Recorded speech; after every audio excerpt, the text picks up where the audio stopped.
پیارے رسول صلی اللہ علیہ وسلم نے فرمایا وہ شخص بڑا دانا، بڑا سمجھدار، بڑا عقل مند، بڑا ہوشیار ہے کون؟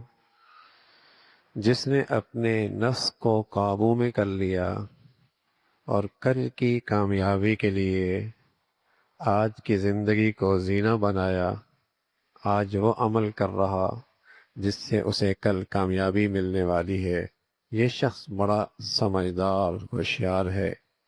نادان کون ہے؟ کم عقل کون ہے؟ فرمایا نادان وہ ہے زندگی تو اپنے نفس کے تحت گزارے اور پھر اللہ سے امید باندھے۔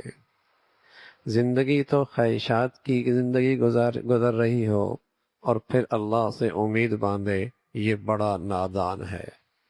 دنیا والوں کے ہاں جن کی نظر میں دنیا ہی سب کچھ ہے، جو جتنا زیادہ دنیا سمیٹتا ہے اور دنیا کو سمیٹنے کے انداز جانتا ہے، دنیا والوں کیا وہ بڑا ہوشیار ہوتا ہے۔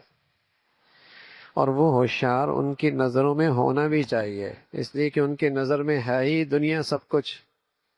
لیکن پیارے رسول صلی اللہ علیہ وسلم کے ہاں ہوشیار، سمجھدار، عقل مند وہ آدمی ہے جو ہمیشہ کی زندگی کے لیے آج کچھ محنت کر لیتا ہے اور ہمیشہ کی زندگی سنوارنے کے لیے آج اللہ کی نیکی، اللہ کی فرما برداری کی زندگی گزار لیتا ہے۔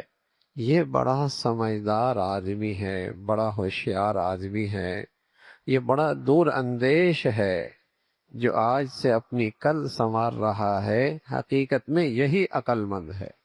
تو اللہ کے نبی صلی اللہ علیہ وسلم نے اس شخص کو عقل مند کہا ہے جو اپنے نفس کو قابو میں رکھ کے اللہ کی فرما برداری پہ زندگی گزارتا ہے اور آج کی زندگی کی لمحات کو اس کی قدر کر کے اپنی آخرت سنوارتا ہے۔ اللہ ایسی زندگی ہم سب کو نصیب فرما دے۔